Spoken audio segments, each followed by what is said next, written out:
राशि और संजय की कहानी एक छोटे से शहर के कॉलेज में शुरू होती है, जहां वे दोनों एक ही कक्षा में पढ़ते थे। धीरे धीरे वे अच्छे दोस्त बन गए और एक दूसरे की मौजूदगी में खुश रहने लगे। हालांकि उनके दिलों में एक दूसरे के लिए कुछ खास भावना थी, लेकिन दोनों ही अपने प्यार का इजहार करने से कतराते थे। राशि एक होशियार और आत्मनिर्भर लड़की थी, जो अक्सर किताबों में खोई रहती थी। उसकी मासूमियत और भोला स्वभाव संजय को बहुत भाता था। दूसरी तरफ संजय एक मध्यम वर्गीय परिवार से था, जो पढ़ाई में बेहतर होने के साथ साथ खेलों में भी रुचि रखता था। उसकी विनम्रता और मददगार स्वभाव ने राशि का दिल जीत लिया था। दोनों की दैनिक बातचीत से शुरू हुए उनका रिश्ता धीरे धीरे गहरी दोस्ती में बदल गया। वे अक्सर कैंटीन में साथ बैठते, लंच साझा करते और किताबों की अदला बदली करते। अपने पढ़ाई और करियर के सपनों के अलावा वे एक दूसरे के साथ अपने छोटे छोटे सुख दुख बांटने लगे। हालांकि समय के साथ साथ दोनों के मन में एक अनकही भावना ने जन्म ले लिया था। संजय कई बार हाथ फोन उठाते उठाते रख देता और राशि भी कई बार उसे देखकर मुस्कुराकर सोचती कि क्या वह भी वही एहसास करता है। लेकिन दोनों ही अपने भीतर की भावना को शब्दों में नहीं ढाल पा रहे थे। उनके बीच एक अनकही कशिश थी, जो उन्हें करीब तो लाती थी लेकिन दिल की बात कहने से रोकती भी थी। उनकी यह अनकही प्रेम कहानी तब एक नया मोड़ लेती है जब कॉलेज का अंतिम वर्ष आता है। फाइनल परीक्षा पास करते ही राशि को एक बड़े शहर की कंपनी से जॉब ऑफर मिल जाता है, जबकि संजय को भी आगे की पढ़ाई के लिए दूसरे शहर जाना पड़ता है। दोनों जानते थे कि यह उनके साथ बिताए गए पलों का आखिरी पड़ाव हो सकता है, लेकिन फिर भी कोई पहल नहीं कर पाता। आखिरकार कॉलेज का आखिरी दिन आता है और दोनों अपनी भावनाओं को दिल में दबाकर एक दूसरे को विदा कहते हैं। एक अनकही बात उनकी मुस्कान में छिप जाती है।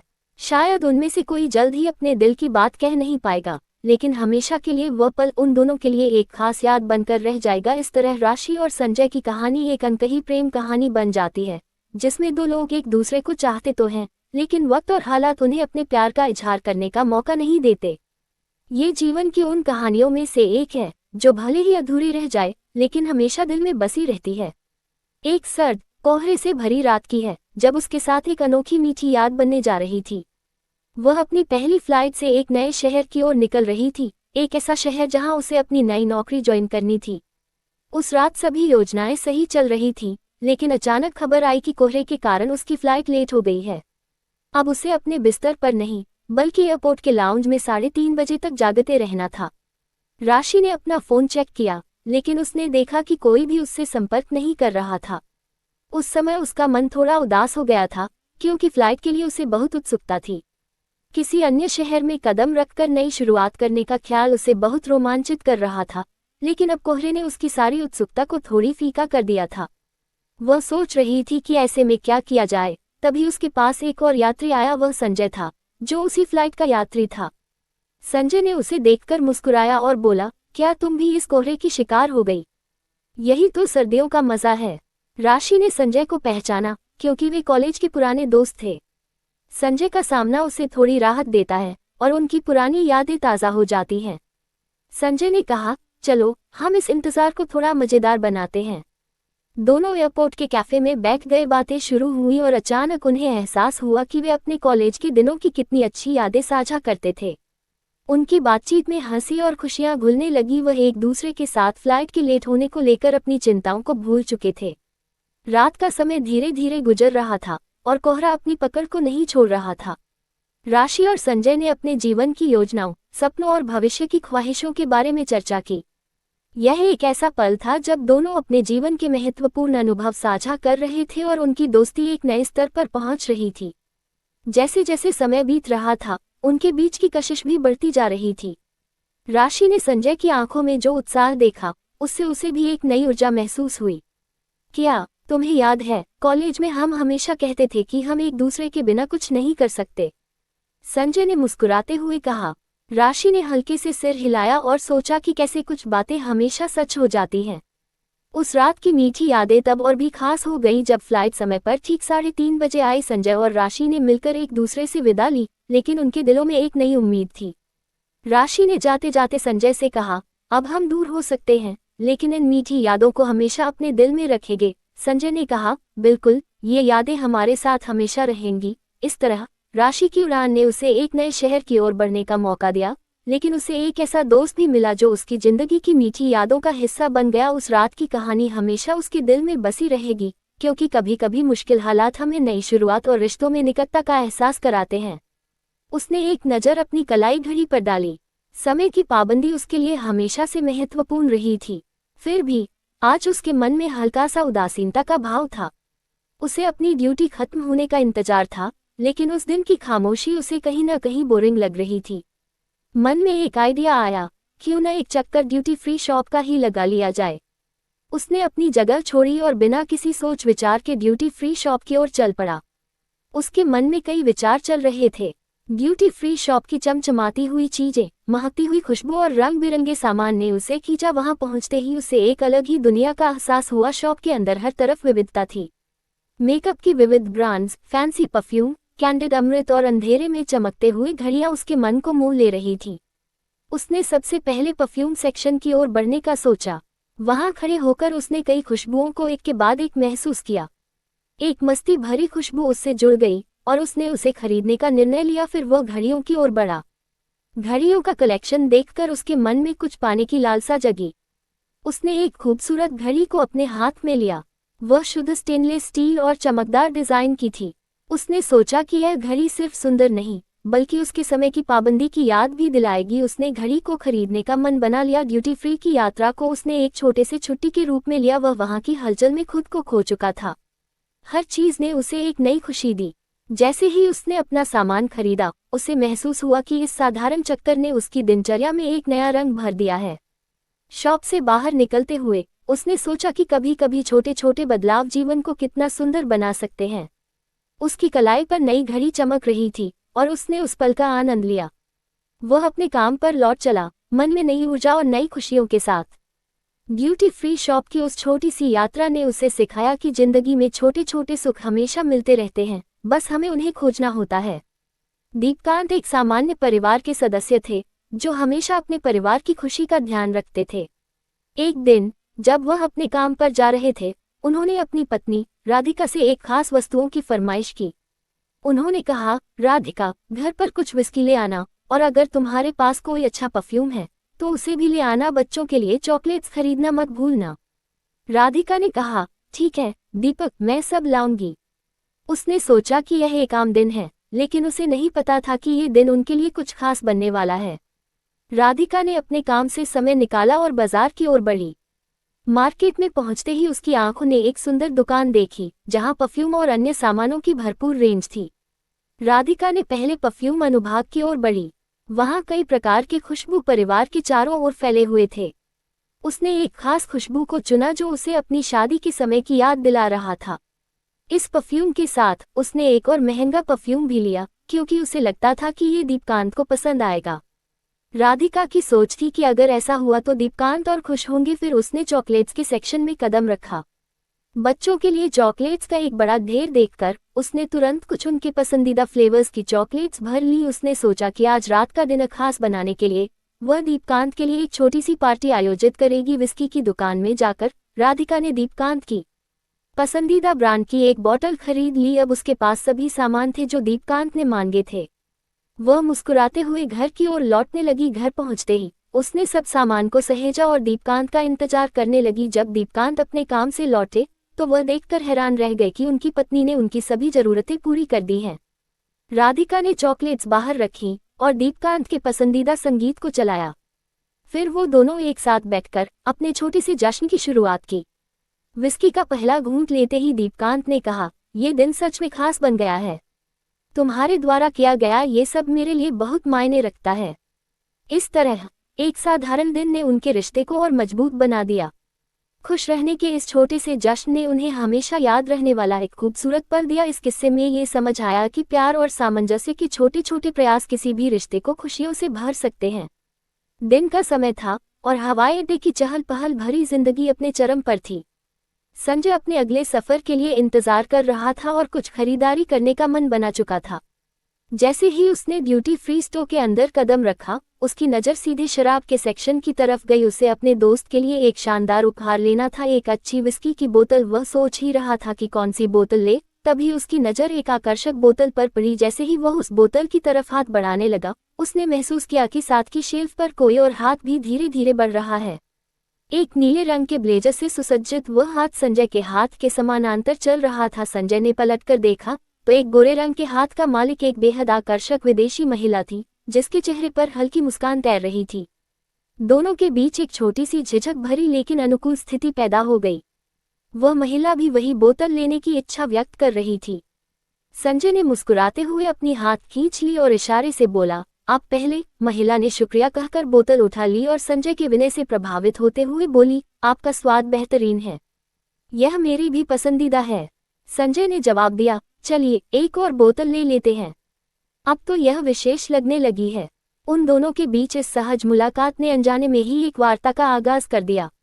वे खरीदारी के बाद एक छोटे से कैफे में बैठकर अपने अपने सफर और अनुभवों के बारे में बात करने लगे। संजय को ज्ञात हुआ कि वह महिला एक फोटोग्राफर थी जो दुनिया के विभिन्न हिस्सों में घूमकर अलग अलग संस्कृति और सभ्यता को अपने कैमरे में कैद करती थी।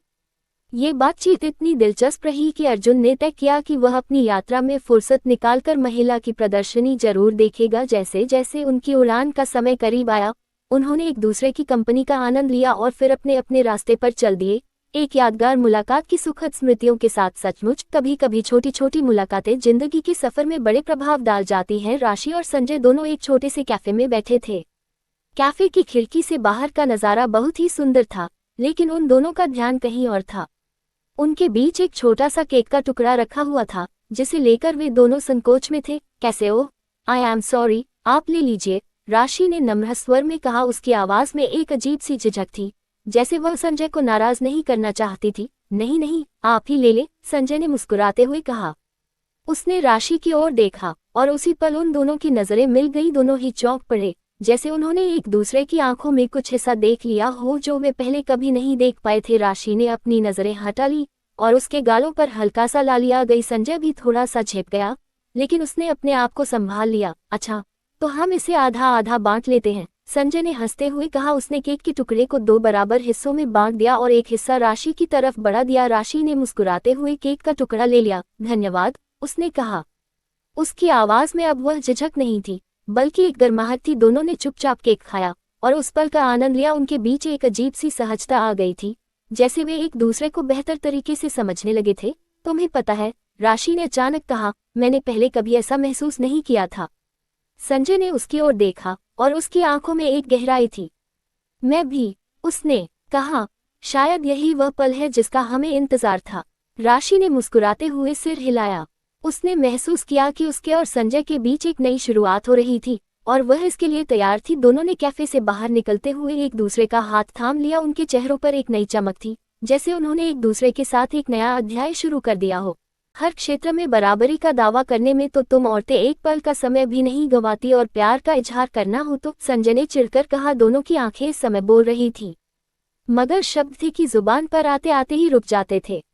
आज पहली बार दोनों को पता चला कि जिसे दिलोजान से चाहा, उनका वो पहला प्यार भी उन्हें ही प्यार करता था। वो दोनों हैरान थे, खुश भी थे और दुखी भी थे। उसके बाद बहुत देर तक मौन मुखर रहा। फिर सन्नाटे को बींधते हुए संजय ने बात शुरू की, तुम्हारे पति कैसे हैं? वो बहुत अच्छे हैं। और बच्चे? 2, विपुल और साक्षी। एक बार फिर दोनों अपने अतीत को भूलकर वर्तमान में लौट आए। अपनी फ्लाइट का अनाउंसमेंट सुनकर संजय भावुक हो उठा था। फिर कब मुलाकात होगी? पता नहीं, शायद जल्दी या शायद फिर कभी न हो। उसके बाद सामान समेटकर बाय बोलना, मोबाइल नंबर एक्सचेंज करना, फ्लाइट में बैठना, सब कुछ जैसे सिलसिले से किसी मूवी की तरह ही हुआ। घर पहुंचकर दीपकांत ने राशि का गर्मजोशी से स्वागत किया। फिर बोले, घर से चली जाती हो तो बहुत सूना सूना लगता है। सुनते ही राशि दीपकांत से लिपट गई थी। फिर तो राशि बैग में से सबके लिए एक एक गिफ्ट निकाल कर देती गई तो बच्चों के कहकाहों से पूरा घर गूंज उठा था। मम्मा, आज हम मेड के हाथ से पका खाना नहीं खाएंगे, आपके हाथ से बनी पाव भाजी खानी है, विपुल बोला। और साक्षी डोसे की फरमाइश कर रही थी, साथ में सांभर और चटनी भी जरूरी थी। जल्दी ही दीपकांत ने महसूस किया कि हमेशा कम और नपातुला बोलने वाली राशि एकदम से बिंदास और चंचल हो गई थी।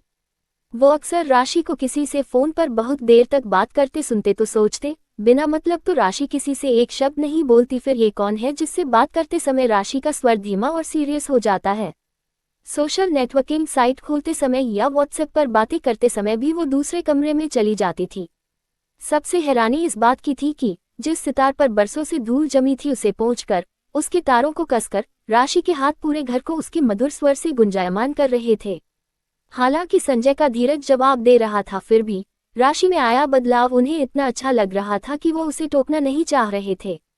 साथ ही उन्हें इस बात का मलाल भी था कि जो काम वो बरसों से शिद्दत से नहीं कर पाए वो इन 4 दिनों के ऑफिशियल टूर में कैसे संभव हो गया। इसी असमंजस में कुछ दिन और निकल गए। आखिर एक दिन राशि ने खुद ही भेद खोला। दीप, जानते हैं मुंबई में मुझे संजय मिला था। वो तुम्हारा MBA का क्लासमेट। हाँ, थोड़ा कमजोर लग रहा था लेकिन आवाज में वो ही खनक थी। लेकिन एक बात कितनी अजीब है कि हम दोनों ही कॉलेज के ज़माने में ही एक दूसरे को पसंद करते थे, लेकिन न कभी उसने अपने प्यार का इजहार किया, न ही कभी मैंने। अच्छा ही हुआ न, अगर पता चल जाता तो तुम मेरी पत्नी कैसे बनती। कहने को तो दीपकांत ने शरारत से राशि की आंखों में झांक कर कह दिया, लेकिन थे तो वो पुरुष ही और पति भी थे। मन का एक कोना फिलहाल यही सोच सोच कर संदिग्ध था कि राशि ने खुद को एक कवच में कैद करके रखा है। जिस तरह वो एक अच्छे बेटे, भाई और सरकारी अफसर का दायित्व निभा रहे हैं, उसी तरह राशि भी एक अच्छी पत्नी होने का दायित्व निभा रही है। एक रात सुंदर बेडरूम की धीमी रोशनी में अपनी सशक्त बाहों में राशि को लेकर दीपकांत बड़े इत्मीनान से बोले, शादी से पहले तुम संजय को पसंद करती थी, ये तो तुम मुझे पहले ही बता चुकी थी, लेकिन इन 4 दिनों में संजय से मिलने के बाद जो तुम्हारे व्यवहार में बदलाव आया है वो देखकर सोच रहा हूँ कि कहीं मेरी 12 वर्ष की तपस्या तो भंग नहीं हो जाएगी। कहाँ संजय, लिस्टेड कंपनी का CEO, और कहाँ मैं, एक साधारण सा गेजेटेड अफसर। दीप, मैं बहुत ही बेबाक किस्म की इंसान हूँ। कुछ छिपाना चाहती तो तुमसे संजय का जिक्र कभी भी नहीं करती। दूसरा इसलिए भी कि जितने तुम सुलझे हुए इंसान हो उतना शायद ही कोई होगा। इसीलिए मैंने तुम्हें सब कुछ बताकर अपने मन का बोझ हल्का कर लिया। फिर भी झूठ नहीं बोलूंगी, कभी कभी मैं खुद से ये सवाल आज भी पूछ लेती हूँ कि ऐसी कौन सी कमी थी मुझ में जो संजय ने मुझे स्वीकार नहीं किया। ये सोच ही शायद वो खलिश थी जिसके कारण मैं अपने अतीत को याद करना ही नहीं चाहती थी। पर अब संजय से मिलने के बाद वो फांस भी हमेशा हमेशा के लिए मेरे दिल से निकल गई है। समय धीरे धीरे बीत रहा था। दिनचर्या गृहस्थी संभालने, बच्चों को स्कूल भेजने, खुद ऑफिस जाने और देर रात तक प्रेजेंटेशन तैयार करने में कब सुबह होती और शाम ढल जाती पता ही नहीं चलता था। एक दिन अचानक राशि अपनी मारुति कार से उतर ही रही थी कि संजय नीली मर्सिडीज से उतरता हुआ दिखाई दिया। दोनों कहकशा रेस्टोरेंट के लॉन में कोने की टेबल पर बैठकर बिल्कुल नॉर्मल तरीके से बातें कर रहे थे। Table vegetables, cutlets, paneer Tikko और स्वीट लाइम सोडा से सजी हुई थी।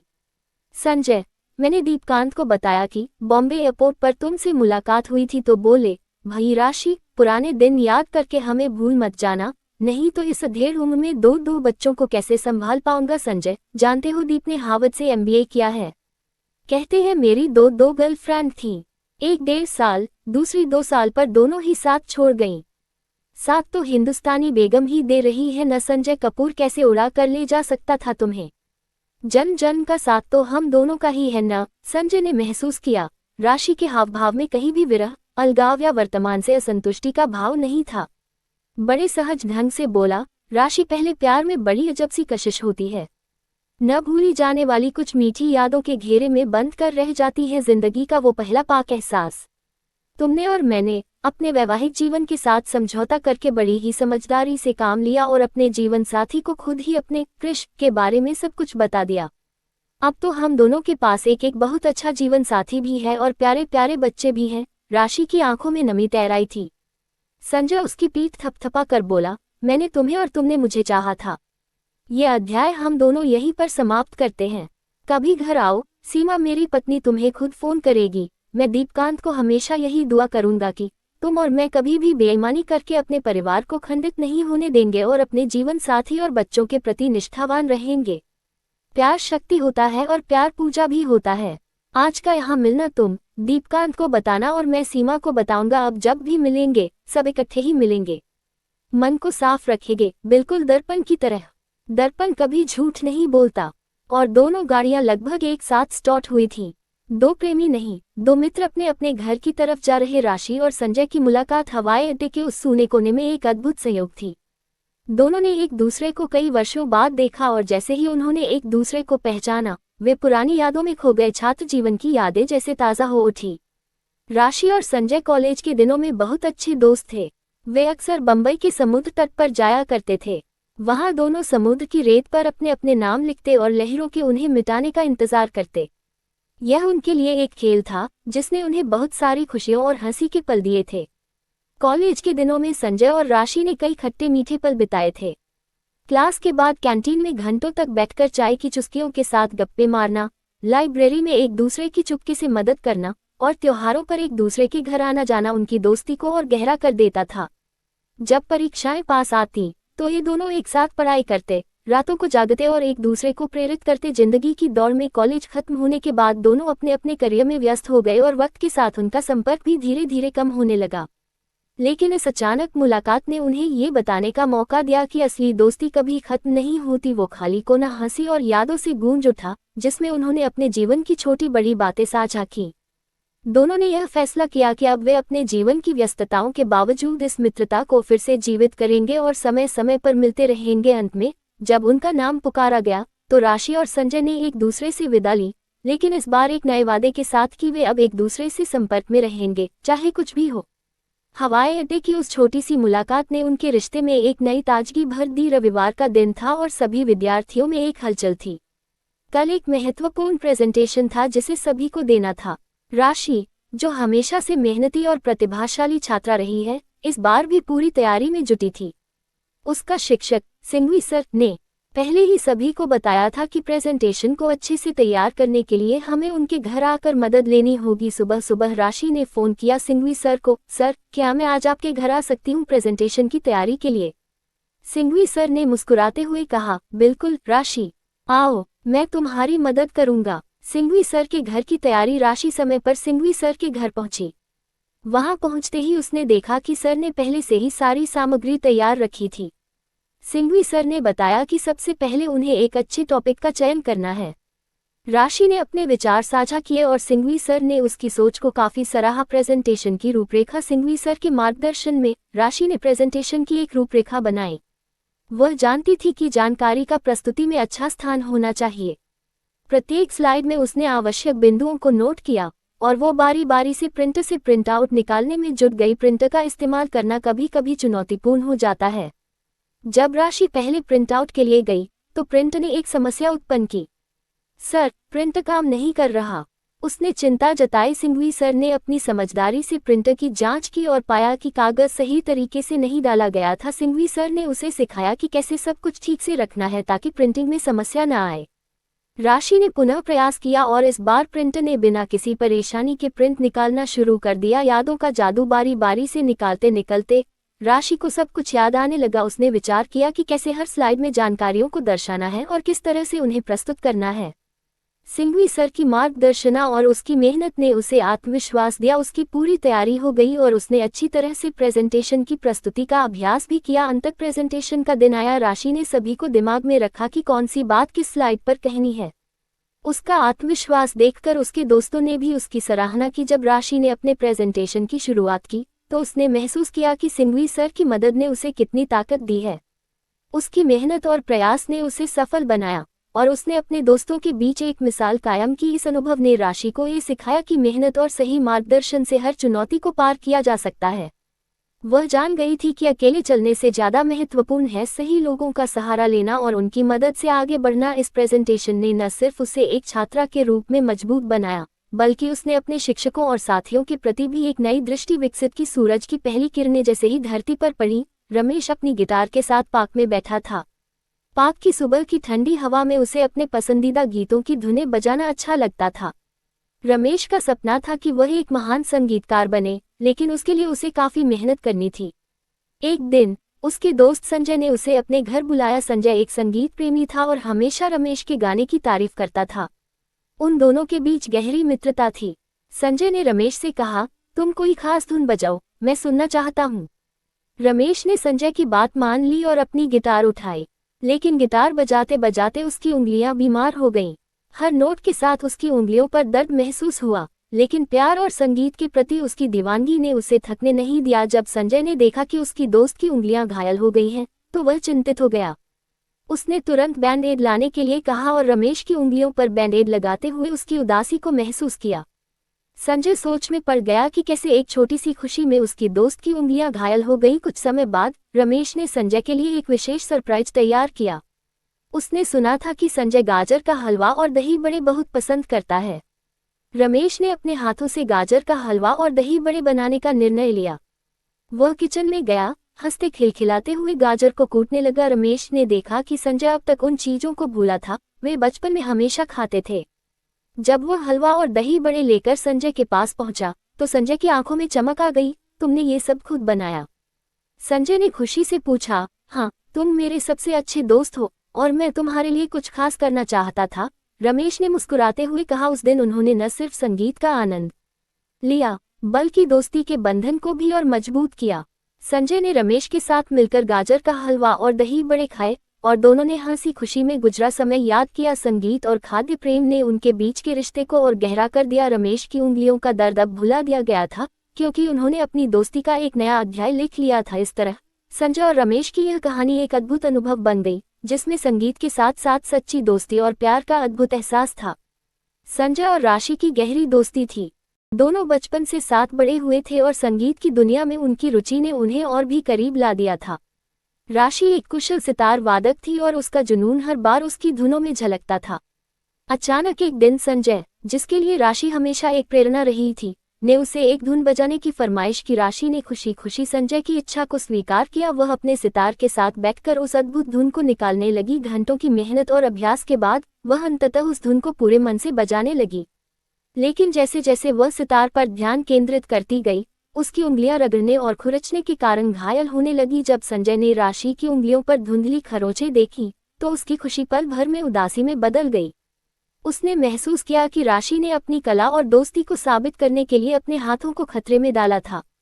संजय ने तुरंत एक बैंड-एड निकाला और राशि की उंगलियों पर उसे लगाते हुए कहा, तुम्हें अपनी सेहत का भी ध्यान रखना चाहिए। कला महत्वपूर्ण है, लेकिन तुम्हारी सेहत उससे भी ज्यादा।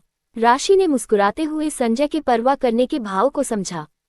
उसने अपनी उंगलियों की स्थिति को देखकर संजय को आश्वस्त किया कि वह ठीक है और ये सब केवल संगीत के प्रति उसके प्यार का नतीजा था। लेकिन संजय ने ठान लिया कि वह राशि को और खुश करने का एक तरीका निकालेगा। उन्होंने एक बार कहा था कि राशि को गाजर का हलवा और दही बड़े बहुत पसंद हैं। ये सुनकर संजय ने इसे एक अवसर के रूप में लिया। अगले दिन वह किचन में गया और अपने हाथों से गाजर का हलवा और दही बड़े बनाने का फैसला किया। संजय ने कड़ी मेहनत की, गाजर को अच्छी तरह से कद्दूकस किया, उसमें शक्कर, दूध और मेवे मिलाए, जबकि दही बड़े के लिए उबले हुए चावल और दही का सही संयोजन बनाया। अंत में वह सब कुछ ताज़ा और गर्मागर्म लेकर राशि के पास पहुंचा। जब राशि ने संजय के द्वारा बनाई गई डिश को देखा, तो उसकी आंखों में खुशी के आंसू आ गए। उसने कहा, तुमने ये सब मेरे लिए बनाया, ये तो मेरे लिए बहुत खास है। संजय ने मुस्कुराते हुए कहा, तुम्हारी खुशी मेरे लिए सबसे महत्वपूर्ण है। तुम्हारी मेहनत के लिए ये सबसे छोटा सा उपहार है। संजय और राशि ने साथ बैठकर गाजर का हलवा और दही बड़े का आनंद लिया। इस पल ने उनकी दोस्ती को और भी मजबूत बना दिया। संजय ने यह महसूस किया कि संगीत और खान पान दोनों ही रिश्तों को मजबूत करने का एक साधन है। राशि ने भी अपने दोस्त की इस भावना को समझा और उनकी मित्रता का यह नया अध्याय हमेशा के लिए उनकी यादों में दर्ज हो गया। इस प्रकार उंगलियों की चोट और संजय के प्यार से बने उस गाजर के हलवे ने उनकी मित्रता को एक नई गहराई दी और संगीत की दुनिया में अपने दोस्तों के लिए हर कठिनाई से ऊपर उठने की प्रेरणा दी। बिल्कुल, यह उन मुलाकातों में से एक थी जो यादगार बन जाती हैं। पहली मुलाकात की वो लम्हा जब समय कुछ पलों के लिए रुक सा जाता है। दिल्ली के एक प्रसिद्ध मॉल में एक किताब की दुकान पर, जहां न सिर्फ किताबें बल्कि किस्मत भी लोगों को जोड़ने का काम करती हैं।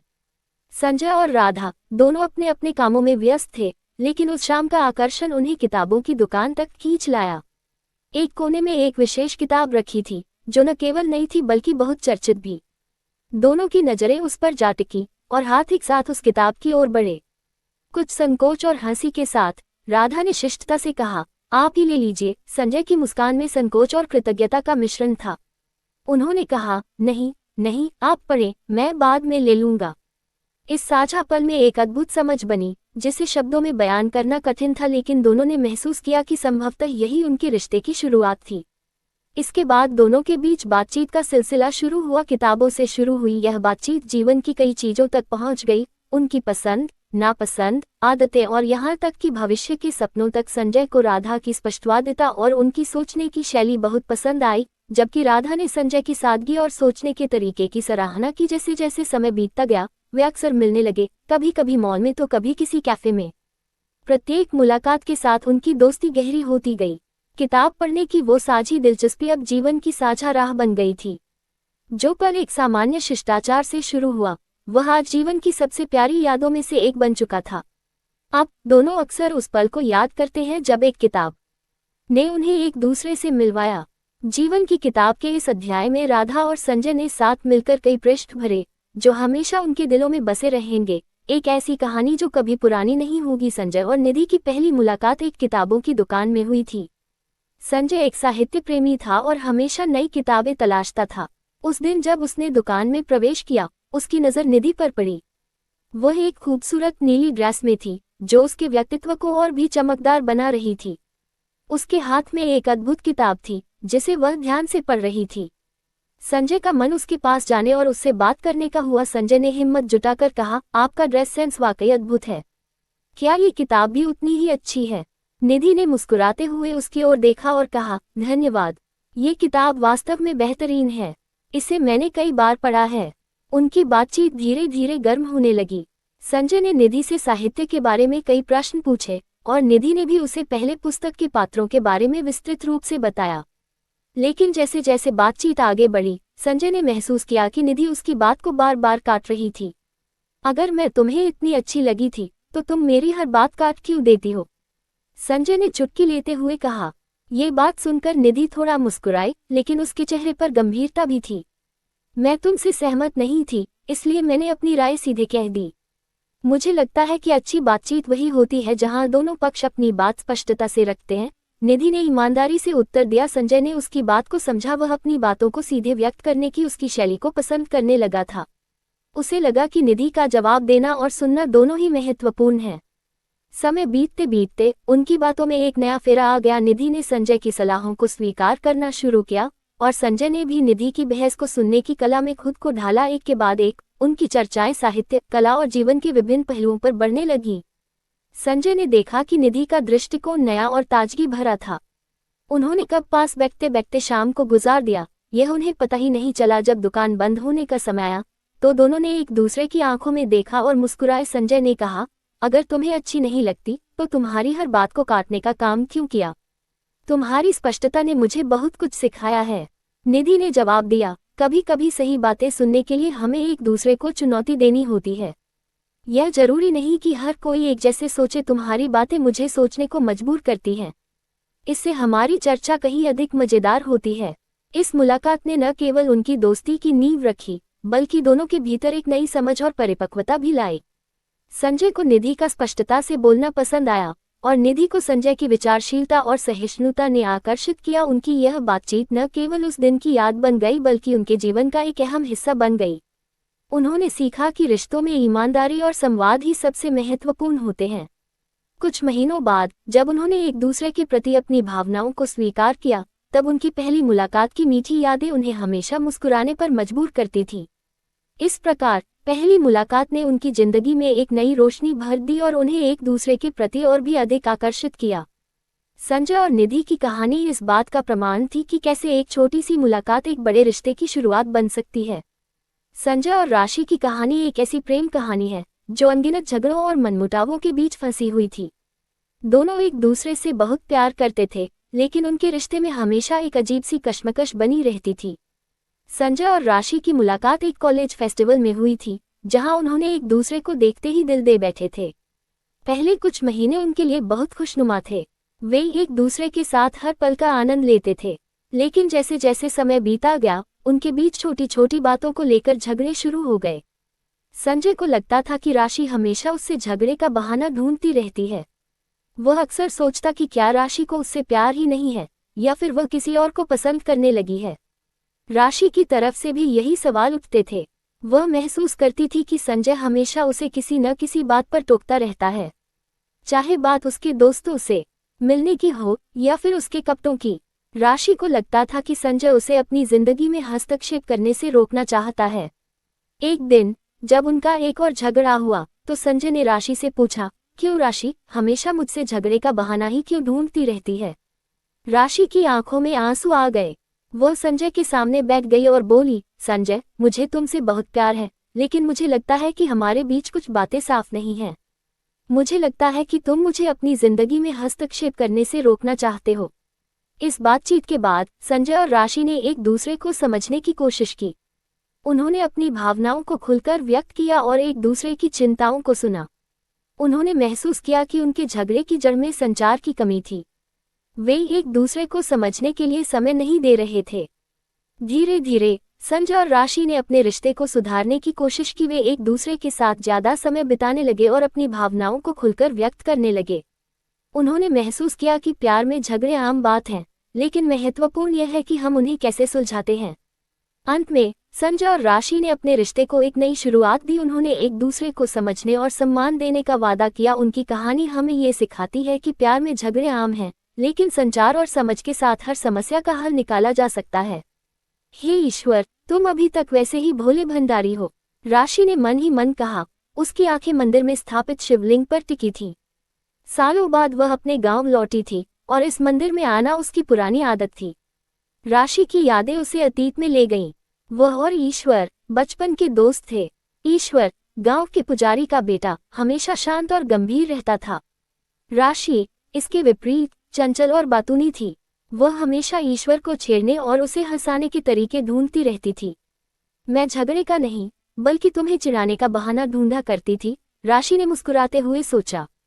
ईश्वर की आदत थी, अगर कोई टॉपिक छेड़ दे तो वह घंटों बोलता रहता था, और अगर न छेड़े तो चुप रहता था। उसे अपने आप से कभी कोई बात नहीं सूझती थी। राशि को याद आया कि कैसे वह जानबूझकर ऐसे विषयों पर बात करती थी जिन पर ईश्वर की राय अलग होती थी। वह उसे बहस करने के लिए उकसाती थी और फिर उसकी बातों पर हंसती थी।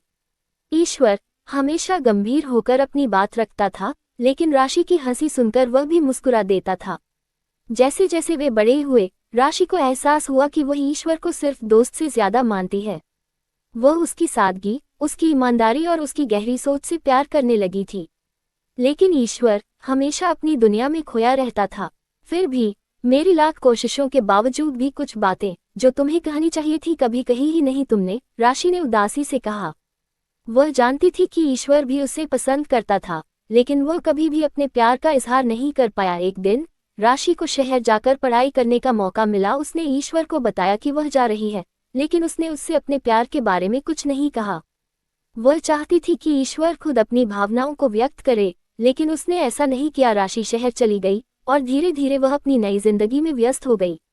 उसने पढ़ाई की, नौकरी की और नए दोस्त बनाए, लेकिन वह कभी भी ईश्वर को नहीं भूल पाई। सालों बाद राशि अपने गांव लौटी तो उसने सुना कि ईश्वर अब पुजारी बन गया है। वह मंदिर में गया और उसने देखा कि ईश्वर अभी भी वैसा ही है, शांत, गंभीर और भोला। राशि ने ईश्वर से बात की और उसने उसे बताया कि वह उसे कितना याद करती थी। ईश्वर ने उसे बताया कि वह भी उसे बहुत याद करता था और उसने हमेशा उसके बारे में सोचा था।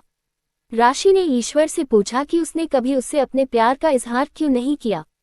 ईश्वर ने कहा कि वह डरता था कि वह उसे खो देगा। उसे डर था कि राशि उसकी भावनाओं को स्वीकार नहीं करेगी और वह उनकी दोस्ती को बर्बाद नहीं करना चाहता था। राशि ने ईश्वर को बताया कि वह भी उससे प्यार करती थी और उसने हमेशा उसके इजहार का इंतजार किया था। उसने कहा कि अगर ईश्वर ने उससे पहले अपने प्यार का इजहार किया होता तो शायद उनकी जिंदगी अलग होती। ईश्वर ने मीरा से माफी मांगी और उसने कहा कि वह अपनी गलती को कभी नहीं भूलेगा। राशि ने उसे माफ कर दिया और उसने कहा कि वह खुश है कि वे फिर से मिल गए।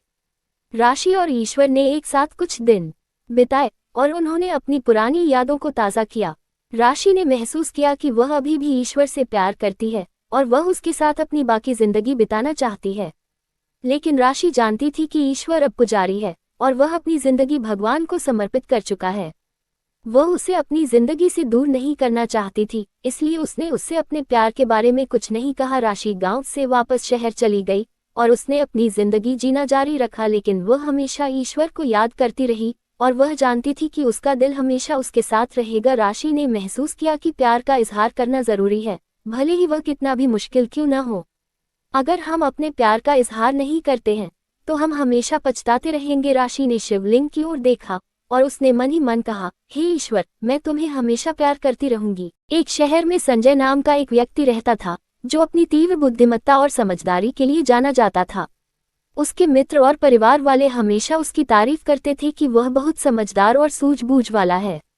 संजय के इस गुण के पीछे एक वजह थी उसकी आदत, हर बात को ध्यान से सुनने और समझने की। एक दिन संजय अपने मित्र राकेश के साथ पार्क में टहलने गया। टहलते टहलते राकेश ने संजय से एक चर्चा छेड़ी जो उसके लिए काफी महत्वपूर्ण थी। राकेश ने संजय से कहा, तुम्हें पता है, इस बार प्रमोशन के लिए मेरा नाम शामिल नहीं किया गया। मुझे लगता है कि मुझे मेरा बॉस पसंद नहीं करता। संजय ने ध्यान से राकेश की बात सुनी और फिर गहरी सोच में पड़ गया। उसके मन में कुछ सवाल उठे कि आखिर राकेश का बॉस उसे क्यों पसंद नहीं कर सकता। उसने राकेश से कुछ सवाल पूछने का निर्णय लिया ताकि मामले की गहराई में जा सके। राकेश, क्या तुम्हारा बॉस अक्सर तुम्हारे काम की तारीफ करता है? संजय ने पूछा। राकेश ने जवाब दिया, हाँ, पहले तो करता था, लेकिन पिछले कुछ महीनों से उसने कभी तारीफ नहीं की। संजय ने बात को समझते हुए कहा, तुम्हें याद है तुमने पिछली बार क्या कहा था जब बॉस ने तुम्हारे काम की तारीफ की थी? राकेश कुछ पलों के लिए सोच में पड़ गया। फिर उसने संजय को बताया, मैंने कहा था कि यह टीम वर्क का नतीजा है और इसमें मेरा व्यक्तिगत योगदान कम है। संजय ने तत्काल बात पकड़ ली और कहा, यही बात तो है। तुमने अपने बॉस को संकेत दे दिया कि तुम अपने काम में यथास्थिति से संतुष्ट हो और तुम्हें प्रमोशन की उतनी परवाह नहीं। तुम्हें अपनी उपलब्धियों का मूल्यांकन खुद करना चाहिए और बॉस के सामने अपनी क्षमताओं को प्रभावी ढंग से प्रस्तुत करना चाहिए। राकेश को अब संजय की बात समझ आ गई। उसने संजय से धन्यवाद कहा और तय किया कि वह अपने बॉस के साथ बैठकर इस विषय पर चर्चा करेगा। संजय एक साधारण सा लड़का था जो अपने ख्वाबों में खोया रहता था। उसका दिल हमेशा उस लड़की के लिए धड़कता था जिसका नाम साक्षी था। साक्षी सुंदर और समझदार, हर किसी की पसंदीदा थी। संजय ने उसे अपने दिल में जगह दी थी, उसे मान और सम्मान दिया था। वह हमेशा से यह सोचता था कि जब वह साक्षी को अपना प्यार प्रस्तावित करेगा तो उसका जवाब सकारात्मक होगा। एक दिन कॉलेज की कैंटीन में संजय और साक्षी एक साथ चाय पीने बैठे थे। वहां थोड़ा मजाक मस्ती हो रही थी। तभी अचानक साक्षी ने कहा, तू तो बिल्कुल भोला भंडारी की तरह है। ये कहते ही वह हंसने लगी। संजय की हंसी रुक गई। उसने ये सुनते ही सोचा, क्या वास्तव में वह मुझे ऐसा मानती है? साक्षी की बात ने संजय के मन में भ्रम पैदा कर दिया। क्या वह सच में उसे गंभीरता से नहीं ले रही? उसने सोचा कि शायद वह मजाक कर रही है, लेकिन इसके बावजूद उसे महसूस हुआ कि ये शब्द उसके दिल में गहरे तक चुभ गए।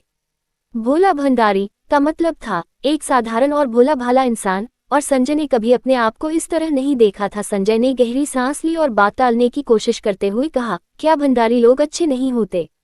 लेकिन साक्षी ने कुछ और ही कहने की कोशिश की। नहीं यार, मैं तो मजाक कर रही थी। लेकिन संजय को ये बात समझ नहीं आ रही थी। हर बार जब वह साक्षी के चेहरे पर मुस्कान देखता, उसका दिल धड़कने लगता। लेकिन अब संजय को लगा कि वह एक बार फिर से किसी और में दिल लगा रहा है।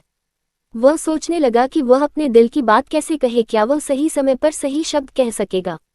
क्या वह उसे अपनी भावनाएं समझा सकेगा? या वह हमेशा के लिए एक भोला भंडारी बनकर रह जाएगा?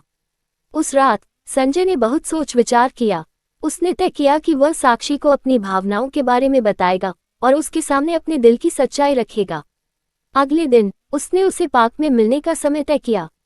संजय ने मन ही मन सोचा कि अगर वह उसे अपनी सच्ची भावनाएं बताएगा तो शायद साक्षी उसकी भावनाओं को समझ सकेगी। पार्क में साक्षी के सामने खड़े होकर संजय ने कहा, साक्षी, मैं तुमसे कुछ कहना चाहता हूँ। मैं तुमसे प्यार करता हूँ, लेकिन तुम्हारे द्वारा मुझे भोला भंडारी कहने पर मुझे बहुत दुख हुआ। साक्षी एक क्षण के लिए चुप हो गई। फिर उसने मुस्कुराते हुए कहा, संजय, मैंने कभी तुम्हारा अपमान नहीं किया। मैंने तुम्हें प्यार से बुलाया था। तुम्हारे भोलेपन में बहुत खूबसूरती है।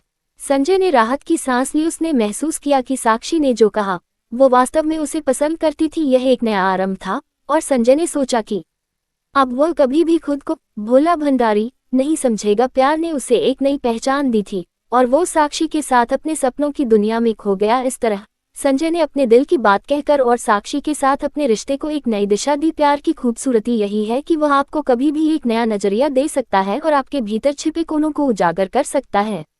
एक दूसरे के बेहद करीब थे। उनके नाम संजय और राशि थे। स्कूल के दिनों से लेकर कॉलेज तक वे हमेशा साथ रहे। उनकी दोस्ती की हर कोई मिसाल देता था, लेकिन शायद किस्मत को कुछ और ही मंजूर था। राशि ने अक्सर संजय से कहा कि उसके दिल में कुछ अनकही बातें हैं जिन्हें वह किसी से साझा नहीं कर पाई है। संजय ने भी कई बार उसे कहा कि वह अकेले में अपनी बात कह सकती है, परंतु जब भी वे अकेले होते, राशि अपने शब्दों को दबा लेती और मौन की चादर ओढ़ लेती। वह मौन अक्सर संजय को बेचैन कर देता था। वह सोचता कि आखिर ऐसा क्या है जो राशि कह नहीं पा रही है। कहीं ऐसा तो नहीं कि वह उससे प्यार करती है, या फिर कोई ऐसी समस्या जिससे वह अकेले जूझ रही है। इन विचारों ने संजय के मन में एक अजब सी हलचल मचा दी थी। एक दिन चर्च की सीढ़ियों पर बैठकर संजय ने स्नेहा से कहा, राशि, अगर तुम मुझसे कुछ कहना चाहती हो तो मैं हमेशा यहाँ सुनने के लिए तैयार हूँ। राशि ने उसकी आंखों में देखा और एक गहरी सांस लेकर कहा, संजय, मैं तुमसे कुछ कहना चाहती थी, पर हमेशा डरती थी कि कहीं तुम हमसे दूर न हो जाओ। संजय थोड़ा चौंका, पर उसे एहसास हुआ कि यह कोई छोटी बात नहीं है। वो बोला, हमारी दोस्ती इतनी कमजोर नहीं है राशि, जो किसी बात से टूट जाए। कहो, तुम्हारे दिल में क्या है? तब राशि ने अपने दिल की बात कह दी। उसने बताया कि कई बार उसे अपने भविष्य को लेकर असुरक्षा की भावना होती है। वह इस बारे में संजय से सलाह लेना चाहती थी। उसने ये भी कहा कि वह हमेशा चाहती थी कि उसकी हर बड़ी और छोटी खुशी और चिंता में संजय उसका साथ दे। संजय ने उसे दिलासा दिया कि वह हमेशा उसके साथ खड़ा रहेगा। उसने राशि को ये यकीन दिलाया कि वह अकेली नहीं है और उनके बीच की दोस्ती किसी भी डर या अनकही बात से अहम नहीं हो सकती। उनके बीच की यह बातचीत उनके रिश्ते को और मजबूत कर गई। राशि के अनकहे शब्द अब एक अनमोल दोस्ती की नींव बन चुके थे, जो जीवन भर कायम रहने वाली थी। संजय एक जिज्ञासु स्वभाव का लड़का था। उसे हमेशा नए नए रहस्यों के बारे में जानने और उन्हें सुझाने का शौक रहा था। उस दिन जब वह अपने गांव के बाहर बने पुराने खंडहर की ओर गया था, तब से उसके मन में एक अजीब सी हलचल बनी हुई थी। खंडहर के भीतर से आती रहस्यमय आवाजें और वहां दिखती हल्की सी चमक ने उसकी उत्सुकता को और भी बढ़ा दिया था। क्या वहां सच में कोई रहस्य छुपा है? संजय खुद से ही सवाल करता रहा। घर लौटने के बाद भी वह बेचैन था। माँ उसे खाना खाने के लिए बुला रही थी, लेकिन उसका ध्यान वहीं अटका हुआ था। खाना भी जैसे रसहीन लग रहा था। दादी ने देखा कि संजय चुपचाप और गुमसुम बैठा है। उन्होंने पूछा, क्या बात है संजू, आज इतने चुप क्यों हो? संजय ने पहले तो टालने की कोशिश की, पर फिर रहा नहीं गया और सब कुछ बता दिया। दादी मुस्कुराए और बोली, बेटा, वो खंडहर बहुत पुराना है। कहते हैं वहां एक जमाने में राजा का खजाना छुपाया गया था, लेकिन कोई उसे खोज नहीं पाया। ये सुनकर संजय की आंखों में चमक आ गई। अब तो वह ठान चुका था कि वह इस रहस्य से पर्दा उठाएगा। उसने अगली सुबह तड़के उठने की ठानी। रात भर वह खजाने और रहस्यमयी चमक के बारे में सपने देखता रहा। सुबह हुई, सूरज की पहली किरणें धरती पर पड़ी और संजय चुपचाप अपनी छोटी सी थैली में एक टॉर्च, एक रस्सी, पानी की बोतल और कुछ बिस्कुट भरकर निकल पड़ा। रास्ते भर उसका दिल जोर जोर से धड़कता रहा। खंडहर के पास पहुंचते ही उसे फिर वही हल्की चमक दिखाई दी। इस बार उसने हिम्मत जुटाई और भीतर प्रवेश कर गया। खंडहर के अंदर गुप अंधेरा था। टॉर्च की हल्की रोशनी में संजय ने देखा कि दीवारों पर अजीब तरह की नक्काशी बनी हुई थी। ऐसा लग रहा था जैसे दीवारें कोई कहानी सुना रही हों। वह धीरे धीरे आगे बढ़ा, तभी उसे एक पत्थर का फर्श हल्का सा धंसा हुआ दिखाई दिया। उत्सुकता के मारे उसने पत्थर को हटाने की कोशिश की। कुछ ही देर में उसे नीचे एक सुरंग का रास्ता मिला। संजय का दिल जोर जोर से धड़कने लगा, लेकिन उत्सुकता उसे आगे बढ़ने पर मजबूर कर रही थी। वह धीरे धीरे सुरंग में उतरने लगा। सुरंग के अंदर की हवा ठंडी और रहस्यमयी थी। कुछ कदम चलते ही उसे एक छोटी सी कोठरी दिखाई दी, जहां एक पुराना संदूक रखा था। संदूक पर जाले और धूल की मोटी परत जमी थी। उसने झिझकते हुए संदूक का ढक्कन उठाया। संदूक के अंदर कोई खजाना नहीं था, बल्कि कुछ पुराने कागज, एक छोटी सी चमचमाती मूर्ति और एक पत्र था। पत्र पर लिखा था, जो भी इस तक पहुंचा, जान ले कि असली खजाना तुम्हारी हिम्मत और जिज्ञासा है। जो सच्चे दिल से खोजता है, वह जीवन भर ज्ञान और अनुभव से धनी बनता है। संजय ये पढ़कर एक पल को निराश हुआ, लेकिन फिर मुस्कुरा दिया। उसे समझ आ गया था कि असली खजाना सोना चांदी नहीं, बल्कि उसकी अपनी साहसिक यात्रा और सीखी हुई बातें थी। वो खुशी खुशी घर लौट आया। अब उसके मन की उत्सुकता शांत हो चुकी थी और उसके दिल में एक नई समझदारी की चमक थी। वो रातें जब मैं तुम्हारे लिए जिंदा था, याद है तुम्हें वो दिन जब पूरा शहर सन्नाटे में डूबा हुआ था? सड़कों पर न इंसान थे, न आवाजें, बस एम्बुलेंस के सायरन और दूर से आती किसी कुत्ते के भौंकने की हल्की आवाज। कोरोना का खौफ सबके दिलों में बैठा था और ऐसे में तुम बीमार पड़ी थी। कोविड ने तुम्हें जकड़ लिया था और मैं तो जैसे तुम्हारे लिए ही सांस ले रहा था। क्या करूं, कैसे मदद करूं, ये सवाल दिन रात मेरे दिमाग में घूमता रहता। अस्पताल जाना मना था, मोहल्ले वाले तो शक की नजरों से देखते और तुम्हारे घरवाले भी डरे हुए थे, लेकिन मुझे फर्क नहीं पड़ता था। याद है, तुम्हारे कॉलेज के एग्जाम्स भी उसी समय थे। तुम बुखार से कांपती हुई बिस्तर पर पड़ी रहती थी और तुम्हारे असाइनमेंट्स, प्रोजेक्ट सब वक्त पर जमा कराने होते थे।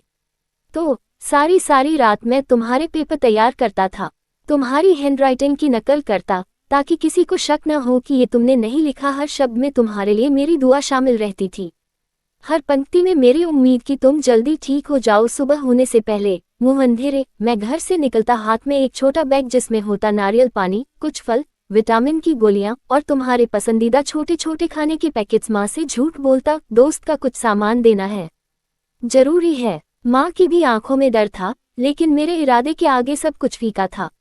रास्ते में पुलिस की गश्त शुरू हो जाती थी 6 बजे के बाद, इसलिए 4 बजे ही निकलता था। चुपचाप तुम्हारे दरवाजे पर सामान छोड़ आता, कॉल भी नहीं करता था, सिर्फ एक मैसेज, देख लेना, दरवाजे के पास अपना ध्यान रखना। कई बार रास्ते में पुलिस वालों से बचने के लिए गलियों में छुपता, अंधेरे में दीवारों से सटकर चलता, पैर कांपते थे, डर से नहीं, जल्दी पहुंचने की बेचैनी से। कहीं देर हो गई तो तुम्हें जरूरत थी मेरी, तुम बिस्तर पर पड़ी रहती थी, सांसें उखड़ती थी और मैं दूर से तुम्हें ताकत भेजता था। हर दिन, हर रात मेरी पूरी दुनिया बस एक चीज थी, तुम्हारे ठीक हो जाने की दुआएं। मेरे खाने, मेरी नींद, मेरे सपनों से बड़ी हो गई थी। जब तुमने पहली बार ठीक होकर फोन उठाया था, तुम्हारी कमजोर आवाज में सिर्फ एक लफ्ज था, धन्यवाद। तो मेरी आंखों से आंसू बह निकले थे। कोई नहीं जानता था कि उस धन्यवाद के पीछे कितनी रातें थी जब मैंने खुद को तुम्हारे लिए जिंदा रखा था। आज भी जब कभी उन दिनों को याद करता हूँ तो लगता है मोहब्बत सिर्फ फूल देने, फिल्म देखने या हाथ थामने का नाम नहीं है। मोहब्बत वो है जब कोई चुपचाप तुम्हारी सबसे मुश्किल रातों में तुम्हारे लिए जंग लड़ता है, बिना किसी उम्मीद के। और तुम्हें शायद ये सब याद भी न हो अब, पर मेरे लिए वो दिन, वो रातें, वो खामोश दौड़ भाग मेरी जिंदगी के सबसे हसीन लम्हे थे, क्योंकि उन लम्हों में मैं सिर्फ तुम्हारा था, बस तुम्हारा। मैडम इंटेलिजेंट, याद है तुम हमेशा कहा करती थी कि तुम किसी सरकारी कर्मचारी से ही शादी करोगी।